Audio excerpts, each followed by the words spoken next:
But we'll start with reopening. One of the things that, like, if you listen outside Ireland, every country has different kind of reopenings, and every country are kind of waiting on different things to reopen. So two things Irish people really want to reopen are the pubs and the barbers. That's and the hairdressers. That's the two things that we're really living for. I remember one minister was like, "We can tell people how when the pubs and restaurants were reopening, well, we can't tell them when they can get a smear test." And I was like, "Yeah, that sums up Ireland for you, actually." You can go for a pint, but you might have cancer. You might already have cancer. It might be your last point, basically, is Yeah, what the government has went with. It's like, give the information to the people what they want and not what they need. yeah, Yeah, so like pubs are like, I think restaurants are allowing people pretty soon back in through their doors, and they can have drinks. But like, this is kind of come with their own. It's Ireland's own kind of flavor of stupidity. In like, I think this is such a new situation for everyone. You kind of can see it with how different countries are handling reopenings, and they all are coming up with sort of kind of daft ideas every now and again with kind of reopening plans. Like the kind of 5K was a little bit stupid. Like for your own safety, don't go more than 5K away from your house. So like, what, 7K is dangerous, but 5K is all right. yeah, I can't go for a 10K run, but I can go down to a local shop and stand in a crowded supermarket. Like yeah. it never, like, when you said it out loud, it doesn't make sense. And this is kind of another one. So punters who want to go to a restaurant, get a drink, well, they'll have to first buy a meal, but then they'll also only be able to stay there for an hour. I think an hour and 40 minutes is the maximum amount of time that you can stay there. Yeah. Like, most times I've been to a restaurant, has like the meal has went on, like meal came out 90 minutes later. Like, you don't have a whole lot of time to eat that food before you go in. I reckon it'll just be like everywhere just open selling burgers. No matter what. Burgers. That'd be it. That's Just be all. burgers. Ken's solution to the coronavirus reopen of restaurants is just to make foods that Ken likes. You can make burgers, and I'm kind of in the mood for pizza, but not with pepperoni because I don't like pepperoni. No, it'll just be like because it's quick. Yeah, it was, steaks is just as quick as a burger. It's 3 minutes each side is for a steak. Yeah, but you see, people be fussy and order different types of steak and different ways cooked and stuff. So Yeah, you but just like the you just go maximum with burgers. the maximum amount of time for a steak is 5 minutes. That's You for a just go for a well just done go with steak. burger. It's 5 minutes, and then every time after that, it's quicker. So surely, like, a rare steak, which is like a minute on a frying pan, is a lot quicker than a burger that you probably have to cook for 3 minutes anyway. You have to do like fancy ass little lettuce things on it, and you have to put No, no, you mayonnaise. don't. No, because it's only €9. It's not a fancy burger. Ken, like, this is not really like, you're not getting €9 burgers. And who's going to pay for a €9 burger? You'd be surprised. I would not pay for a €9 burger. A lot of burgers in pubs are already around €9. That's, yeah, but they come with chips. Like, that's Yeah, €9 with chips. A yeah. nine So euro this one will burger come on with. its own. Yeah, no, like this burger will obviously come with chips. And like, if you're a restaurant, you can probably charge €12 for a steak. So And it's like, cheaper. It's quicker to make, and you can charge more money for it. do you remember like when a pub wanted to open a late bar, they had to serve food like, and they just brought out shitty chicken goujons. Yeah. That's exactly what you're going to Well, get. back in the 80s, I think they had to come with a meal. So people would go to like their local disco and get their basically get like a Sunday roast. They used to get That like these curries with peas in it and all. oh sick. Do you know, I've had curry with peas? It's actually quite nice.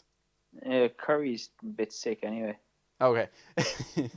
But like, you get all these like really like kind of like cheaply made kind of foods. Like, you'd get like a roast beef with gravy, get like a curry with peas. You get like something that was obviously made by the pub's wife really quickly and in a really large container in order to like just serve out quickly so they can get people drinking.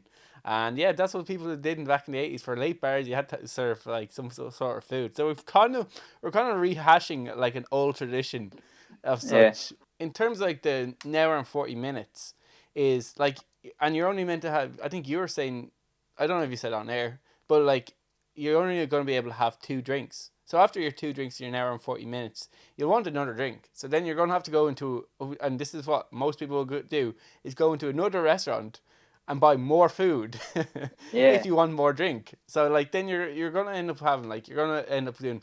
I'll just get the chips here, and then I'm gonna be forced into having a burger. Apparently, I'm gonna have to get my burger in the other place, and then by the fourth pub, I will have made my way onto the dessert.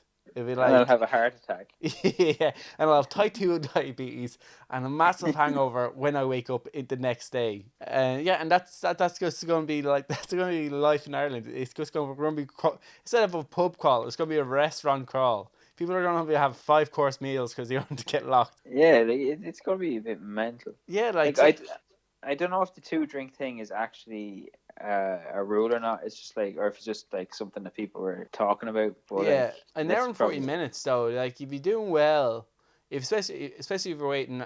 Well, you could probably get three if you're really going for it. You could get 3 pints into you in an hour and 40 minutes. But like you could either that, probably you or could get a lot of spirits in you. yeah, yeah, you could. But like you're going to be eating. You don't want to be like having your food locked. Why not? I don't know. At the start of a night, like you don't want to be like, all right, I've only an hour and 40 minutes. Let's get these double Jaeger spot going before I have my meal.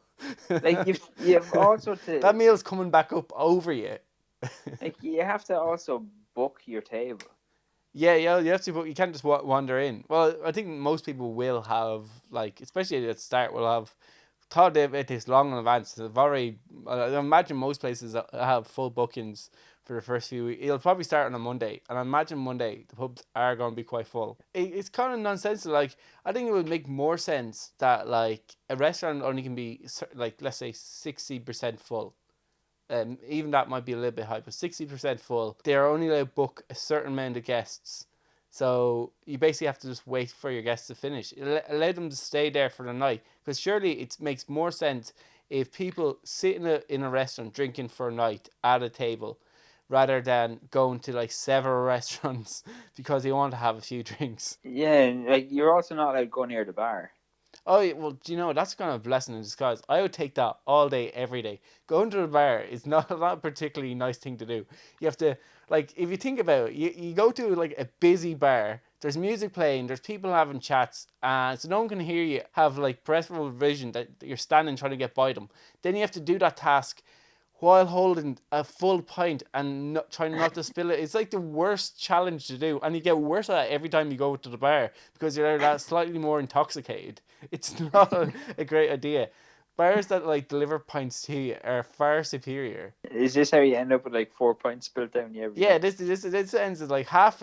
You end up with like wearing half your pints. But if you go to a busy pub, so the talented waitresses and waiters that will bring us our pints full up to the top, not spill a drop, because they're the only ones moving around. That's the superior way. Or even that time where you could like.